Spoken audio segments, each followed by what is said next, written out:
This week on Myth, it's back to Mother Russia for the third and final part of the story cycle begun by Bulat the Brave Companion. In this episode, you'll learn that Adventure Time's Ice King is way creepier than you thought, that Bulat has a ridiculous amount of restraint, and that eggs can be very harmful to your health. Then, in Gods and Monsters, Froggy win a courtin and heated ride, and then he drowned you.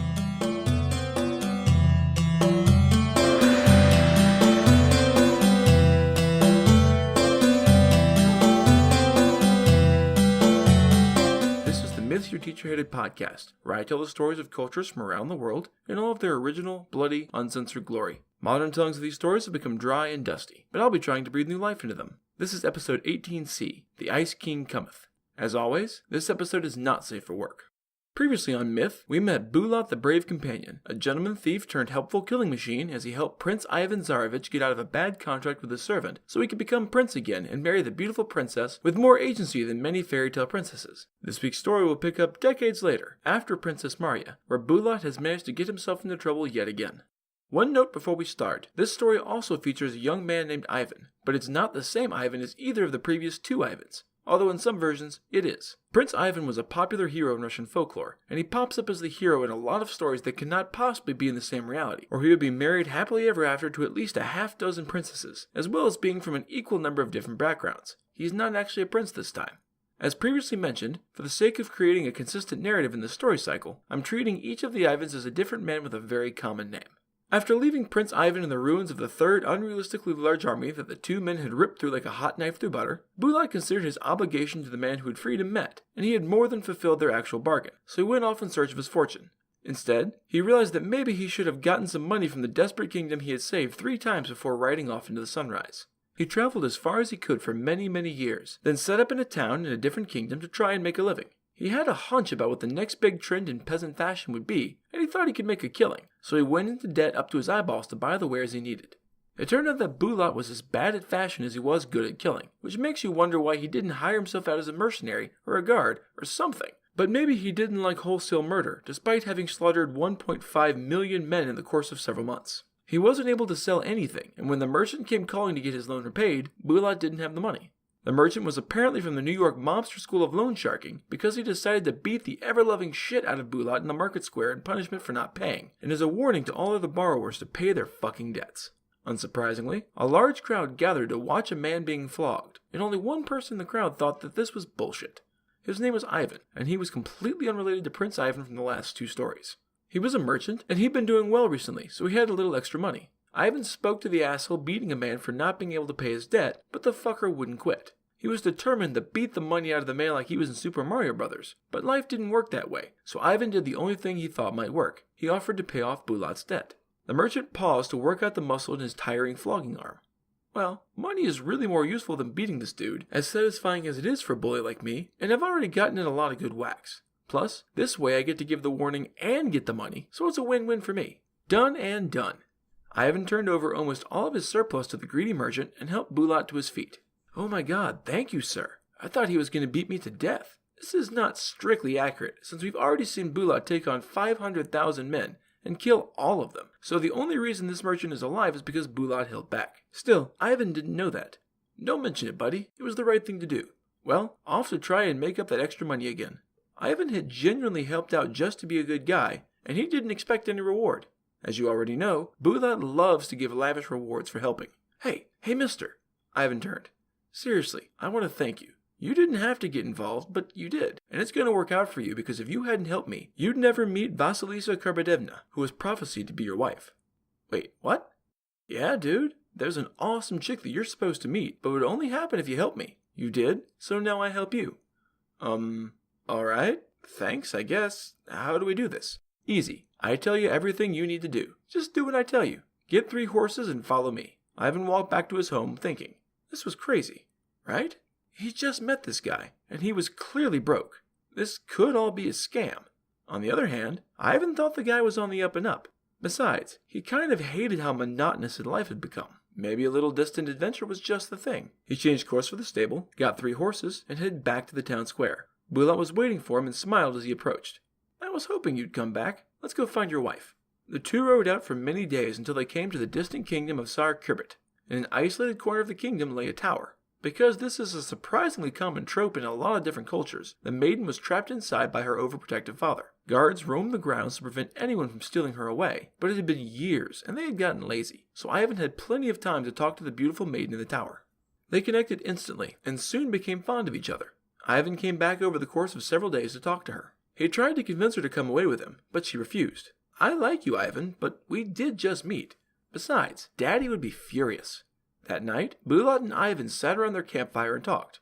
You're right, Bulat. Vasilisa is awesome, but how do I make her my wife? It's not like I can spend my entire life sneaking around the tower.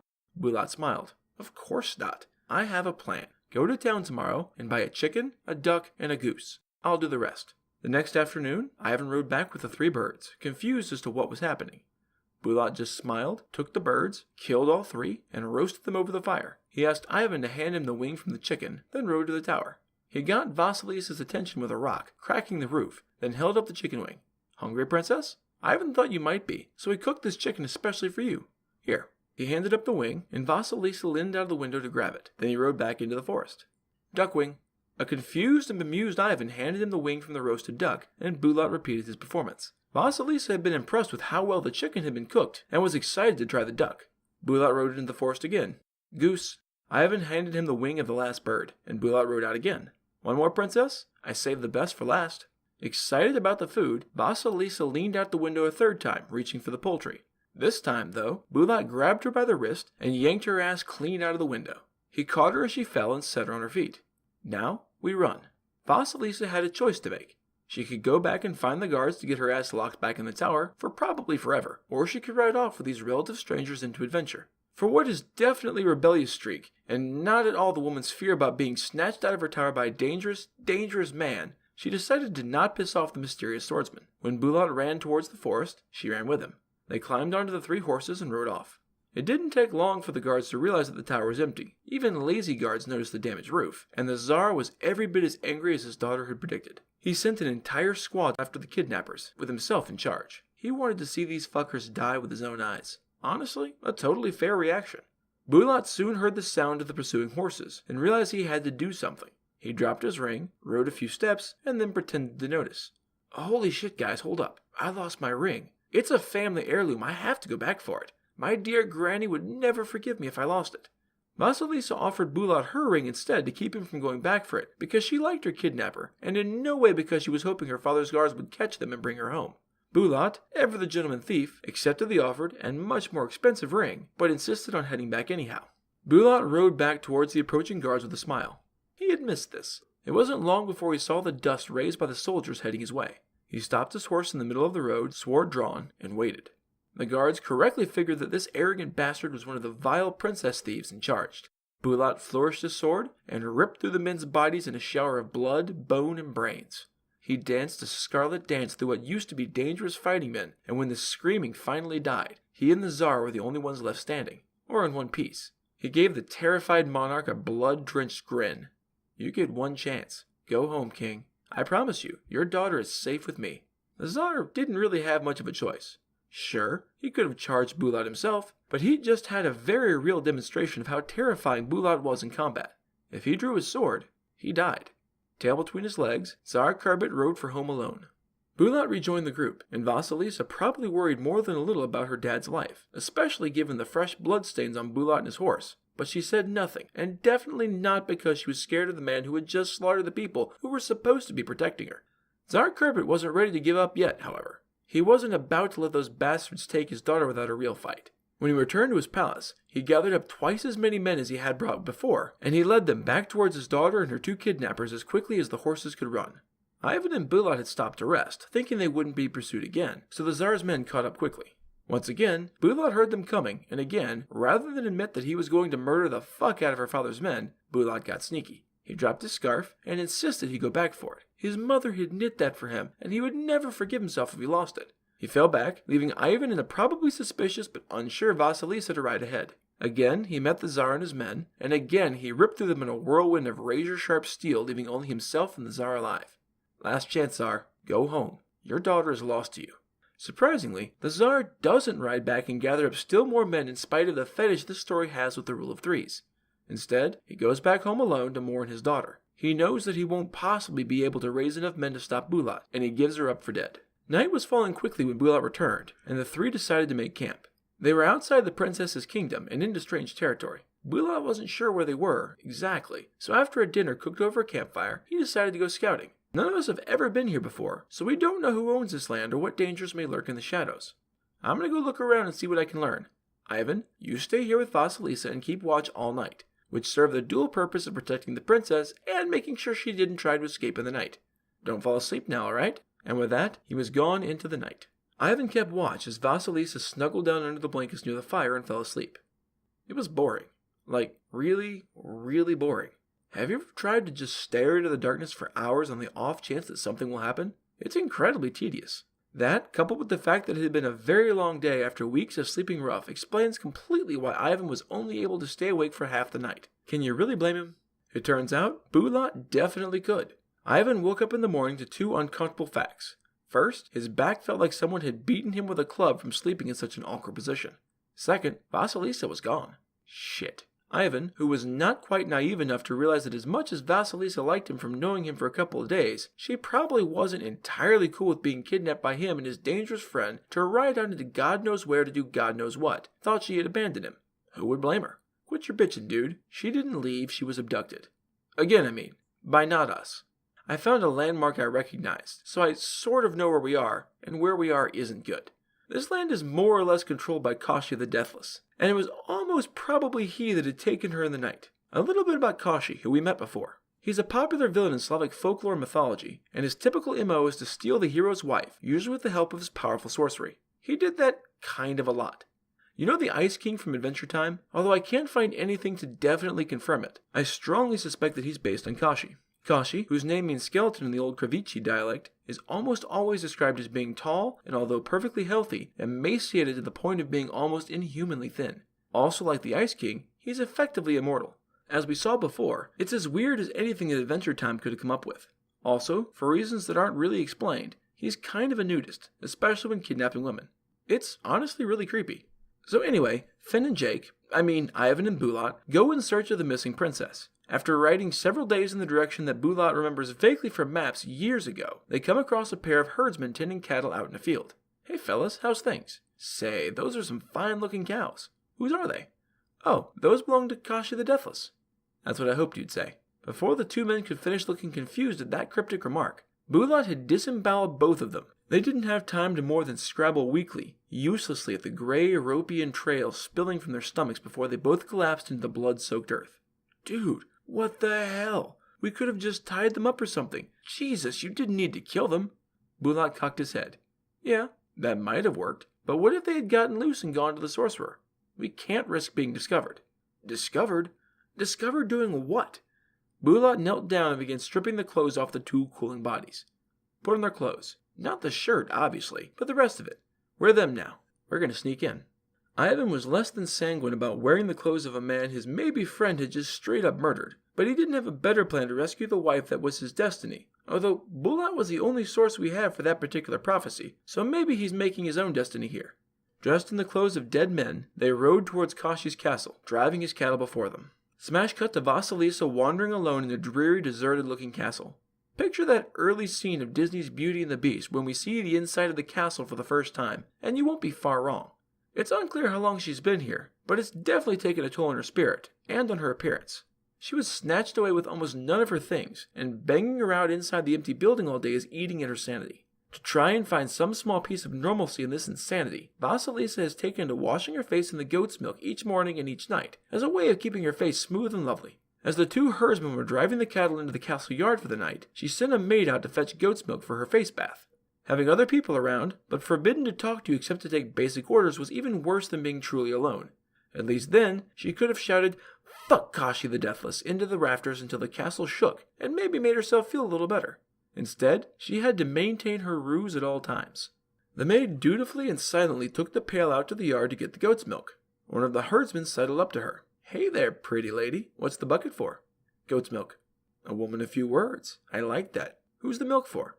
"Lady Vasilisa, of course. Now fuck off. I'm not gonna blow you, so let me get back to work, okay, asshole?" Bulat, because of course it was Bulat, held up his hands in surrender. Whatever you say, pretty lady. No need to be rude. I was just making conversation anyway. He waited until the bucket was almost full to stroll by one last time. She glanced at him once, and then made a show of turning her back completely on him.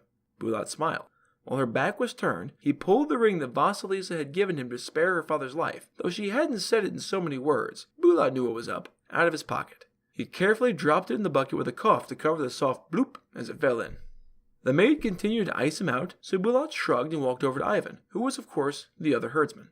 When she was sure he was gone, she took the bucket back up to Lady Vasilisa and set it beside the tub silently. Vasilisa sighed. This bucket meant that another day had come and gone with no sign of help.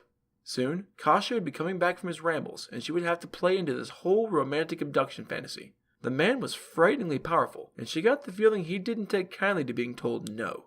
She put one hand into the milk, stirring idly to ensure the milk fat didn't settle, and was surprised to brush her rock at the bottom of the bucket.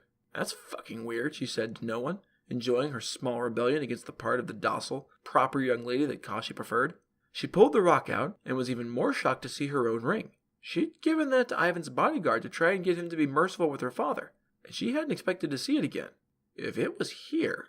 Before she could finish the train of thought, she was on her feet and running for the yard. She burst out of the small door from the castle to see Ivan and Bulat waiting there, dressed like herdsmen. She was so excited to see a friendly face that she forgave them both the whole thing and rushed out to embrace them. You came for me. How did you even find me? The asshole who kidnapped me again is a powerful sorcerer, and we covered hundreds of miles in a single night. Ivan hugged her back. Of course I came for you. I always will. Bulat figured out that we were near to Kashi the Deathless's lands, and reasoned that he must have taken you. We've been headed this way to save you ever since. Overcome with gratitude, Vasilisa hugged Ivan again, and even gave a quick hug to Bulat. Finally she pulled back. Okay, so what now? Do we run? Bulat laughed. Oh God, no. He's way too powerful, and way too fast. We've got to kill that motherfucker. Okay, that shouldn't be too hard. You already killed a small army single-handedly, and a large one, but she doesn't know that. You can just, cut his head off or stab him a lot, right? Bulat laughed again. I'm good, but I'm not that good. Dude is called Kashi the Deathless for a reason. Way I heard it, some guy tried to kill him some years back. Did it right, cut off his head, burned the body, the whole kit and caboodle. Obviously, it didn't take. No, if we want to make him legit deadsies, we need to find out where he hides his soul. Wait, what? His soul? Yeah, his soul. Guy is a powerful sorcerer, and realized that he could live forever if he hid his soul somewhere that wasn't his body, which might be where that prissy little pissant Voldemort got the idea. We need to know where he hid it. That's where you come in, my dear. Vasilisa gulped, but she nodded. I can do this. You guys better hide, though. That skeletal bastard is due back any minute. She helped them hide in the bowels of the castle so that she could come to talk to them if she needed to without raising suspicion by going outside. Just in time, too, because they hadn't been stashed away for 5 minutes before she saw Kashi flying home, silhouetted against the sky growing red with the coming twilight, like some massive vulture. Now came the tricky bit. Vasilisa rushed out to meet Kashi in the courtyard, all coos and loving eyes. My dear sir, how I've missed you today.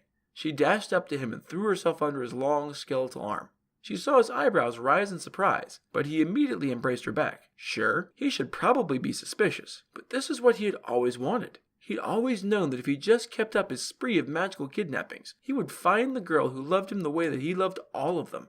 And yes, he does sound a little like a serial killer. I'm glad to see you too, Poppet. I've missed you today while I was out about my business.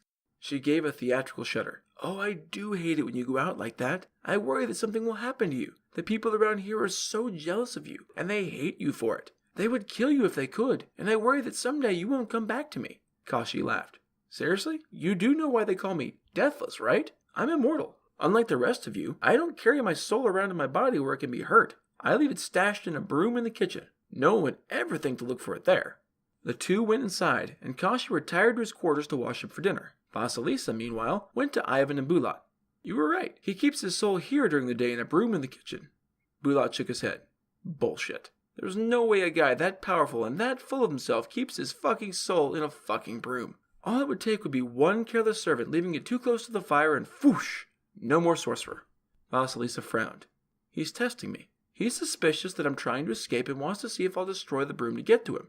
Bulat grinned widely. Right in one. Fortunately for us, you're too clever for that. You need to lull him into security and get him to tell you where it really is. Vasilisa went back upstairs deep in thought.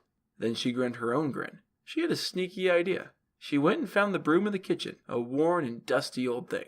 She had a little less than 2 hours to dinner, so she spent the time cleaning and polishing the broom, clipping the bristles to be neat and even, and carving the handle into simple decorative patterns.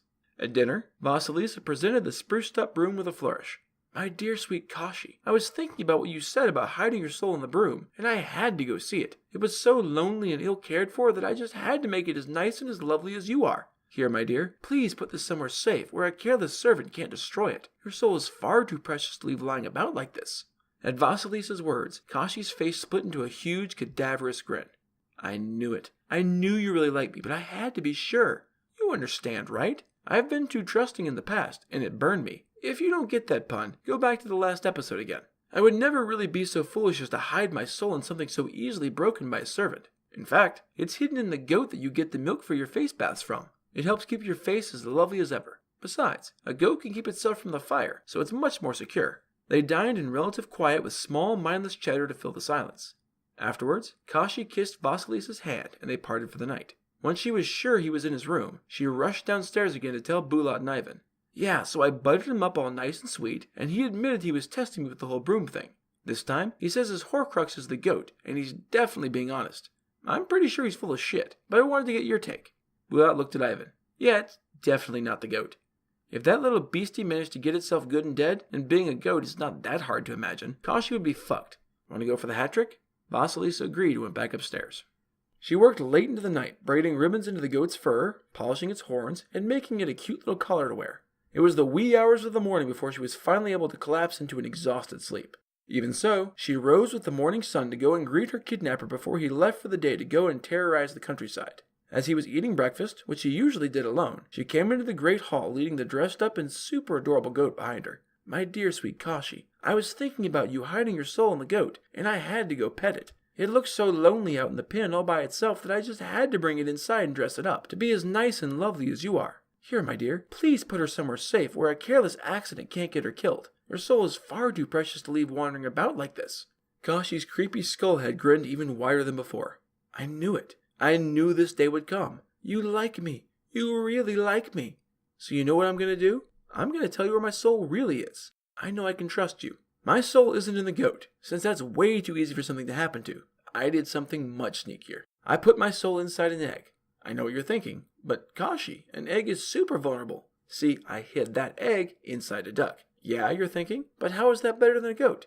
Easy. I hid that duck inside a rabbit. Okay, but isn't that still kind of vulnerable? I hid the rabbit under a great big oak tree on a remote island in the middle of an endless ocean. No one can get it there. Am I clever, or am I clever? And sexy to boot. And now, having divulged my greatest weakness, I must be off to parts unknown for my daily terrorizing. Avant!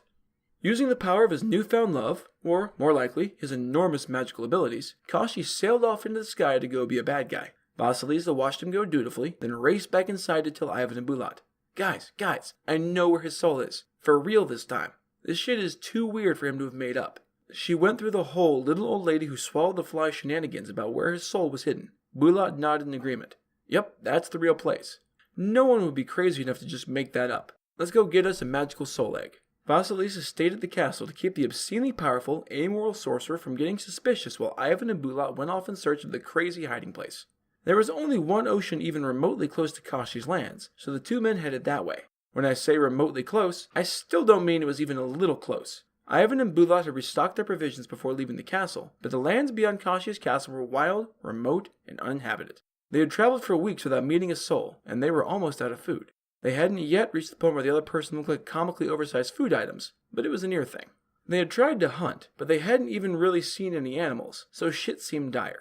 About that time, they came across a dog crossing the path. Quick as thought, Bulat drew his bow and aimed at the poor dog. I mean, I get that you're starving and all, but it's a damn dog, man. Don't kill the dog, man.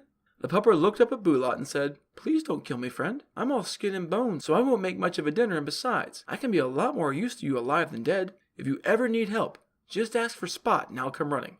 No, the dog wasn't really named Spot, but it doesn't have a name in the story, so I named it. Bulat, who has a heart that isn't made of stone, let the poor dog go. It dashed off into the woods and disappeared. Ivan was more than happy to see it go. He might be on the brink of starvation, but eating a dog was rough. They continued on, stomachs grumbling. A few hours later, on down the path, they came across an eagle sitting on a tree branch. Again, Bulat whipped out his bow, and again the animal begged for its life, vowing to help out later if they just called out for George the bird. Again they agreed, and the bird flew off. Given the obsession with the rule of threes in this whole story cycle, it shouldn't surprise you that when they finally got to the seashore, they found a lobster there that begged for its life and promised to help out if they just called out the name Sebastian. They were at the ocean now, so it was a little easier to agree, and the lobster scuttled off. They were able to catch some fish that, for whatever reason, didn't beg not to be eaten, and things got a little better for Bulat and Ivan. Of course, now they had to build a raft and cross the ocean to an uncharted island. The story doesn't say how, but they managed to build a raft and sail out to this small island without dying in one of the literally hundreds of possible things that could go wrong. They wash up on shore and see that the island is pretty much barren except for one massive oak tree growing at the center. This was the place. Bulat unlimbered the shovel and began to dig at the base of the tree. The ground was fairly loose, and Bulat was able to dig down fairly easily. About 2 feet down, the ground started to shake. Before Bulat could do more than stop digging and try to pull back, the earth exploded outward as a huge rabbit burst out of its warren and raced off. There was no way that Ivan and Bulat were going to be able to catch that fucker. The expression quick like a bunny exists for a reason. Fortunately, Bulat was owed a favor by someone more than fast enough to catch a rabbit. "Spot, I need your help now." In defiance of all reason, Spot came running up from beyond the horizon, and no, I have no idea how a dog, even a talking one, crossed the ocean. "We need that rabbit that just ran off. Can you fetch?" Spot gave Bulat a look that clearly said, "I see what you did there, and I don't like it," but he raced off after the bunny anyway. A chase scene ensued, with the rabbit putting up a good fight, but it was a small island, and he never really had a chance. He zagged when he should have zigged, and Spot's jaws closed down with crushing force on the poor rabbit's neck. A trail of blood and rabbit screams marked the path Spot used to drag the bunny back to Bulat and Ivan. As he got close, the rabbit's stomach started to writhe. Spot hurried, trying to get the rabbit to the two men more quickly, but it wasn't enough. The skin split, and a duck burst forth and took flight in a shower of torn intestines and viscera. Spot dropped the dead rabbit at their feet. "Okay, that wasn't my fault. You said to get the rabbit. You didn't say anything about a fucking duck ripping through it like a damn xenomorph. This still counts, though. We're even." Ivan nodded, and Spot raced off back to wherever the fuck he had come from in the first place. Bulat thought for a second, and then he said, "George the bird, I need your help." Much more sensibly, an eagle wheeled out of the sky and swooped down to alight on a branch of the oak tree. "Sup, guys? Thanks for coming. We just had a duck fly off, and he has something we need. Can you be a friend and catch him?" George Eagle gave Bulat the same look that Spot had given him and took off. It was a small island in the big ocean, so it didn't take long for George to spot the duck. He flew up high with his back to the sun, then swooped down on the unsuspecting waterfowl, who was way out of his element. The duck's back broke with the crushing impact, and the bird died, but not before laying a huge golden egg that definitely wasn't a duck egg. It fell glimmering in the sunlight and splashed into the sea. Ivan cheered, and then cursed as the duck was caught and the egg fell. "Shit, now what? We'll never find that fucker now." Bulat just looked at Ivan. "Come on, man. Haven't you figured out that everything in this world always happens in threes? Sebastian the lobster, help us out. Bring us that egg that just fell." Moments later, the lobster scuttled out of the ocean with a golden egg in his claws. He crawled up onto the beach and placed the egg safely in the sand above the tide. He gave a little salute and then walked back into the sea. Ivan and Bulat walked over and scooped up the egg carefully. This was it. This was Kashi's soul. Now it was time to head back. Getting back to the palace proved much faster and easier than getting there, and they found plenty to hunt by the time the fish they caught ran out, so they made it back to Vasilisa. It had been weeks at this point, and she was getting a little sick of the doting girlfriend role she'd had to play while they searched. They rode up in the late afternoon, when Kashi was probably off gallivanting around. "Oh, thank God you're back. I don't know how much more of this I could have taken." She reached out for the egg, and Bulat handed it over. She had more right than any of them to want Kashi dead, so she should have the option. For a long moment, she considered just smashing it then and there, but she hesitated. If she killed him now, she'd never be completely sure it worked. Besides, she had a much better idea. Kashi came home that night as usual, and walked into the entrance hall to find Vasilisa waiting there as usual. "Honey, I'm home. Did you miss me?" She swayed over to him, all lean leg and sultry seduction. "I did, you kidnapping, raping son of a bitch. I needed you to be here one last time so that I could tell you how much I hate you, how much everyone hates you, and how much I'm going to enjoy seeing you die." Before he could process what was happening and bring his magic to bear, she pulled the egg from her sleeve and smashed it on his forehead. He just had time to recognize the vessel for his soul in her hand before it shattered with an otherworldly shriek like the souls of the damned being scraped on a chalkboard. With a look of confusion and sadness, his body turned to dust and blew away on the wind. Kashi the Deathless was dead. With the evil wizard dead, pretty much everyone working in the castle did a diversion of Ding Dong the Witch is dead and dispersed. Ivan, Bulat, and Vasilisa raided the larder for supplies and then headed out for Ivan's home.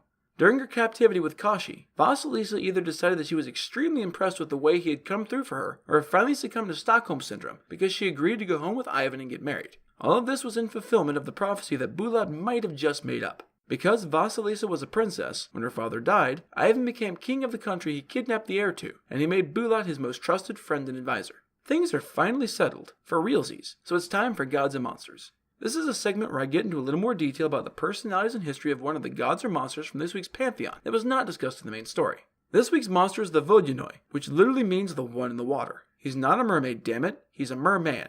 Well, sort of.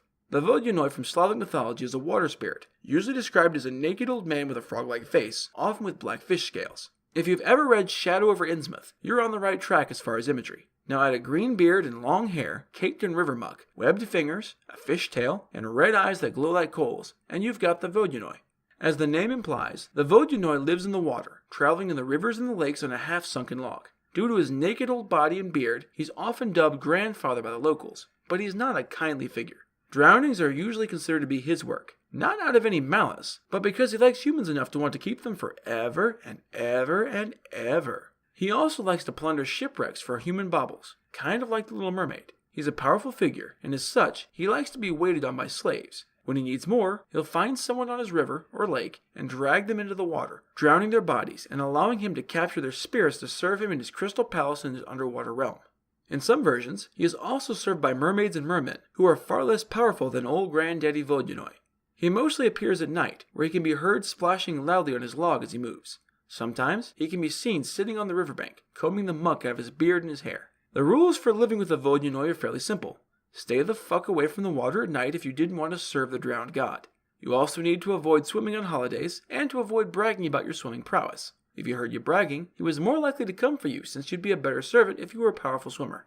Looking at it now, it's likely that the rules developed to basically avoid situations which were dangerous for completely mundane reasons. Being near the water in the darkness, particularly in those cold Russian winters, could easily be a death sentence if you were to trip or stumble. Similarly, lots of people are drunk on holidays, so lots of people probably drown from basic human stupidity. As for braggarts, how many people have you known who would do something stupid because they were dared to? If a braggart were called in his outrageous claims and tried to live up to them, getting tired in the water and drowning wouldn't be much of a surprise. Apart from the risk of drowning, there were other good reasons to avoid pissing off the Vodunoi. When angered, he was likely to break dams, wash away river mills, and drown people and livestock. Lots of millers, farmers, fishermen, and, oddly enough, beekeepers would make sacrifices to the Vodunoi to keep him fat and happy. The version of him in Czech, Slavic, and Slovene folklore is markedly different from the Eastern Slavic concept. There, he was considered to be completely human in appearance and habit, except for a few key places. The Czech version, known as the Vodnik, had gills, pale green hair and skin, and webbed fingers.